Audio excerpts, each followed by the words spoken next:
એવું બનવું છે.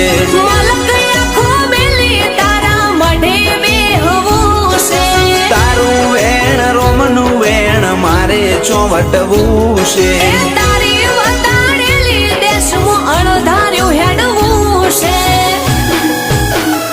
તો શમનાય આવકારે તું વાડીએ ઝીપીર હાવે ભાવમાં કભાવ ના આવે થોડી ધજાડો રડી આલે.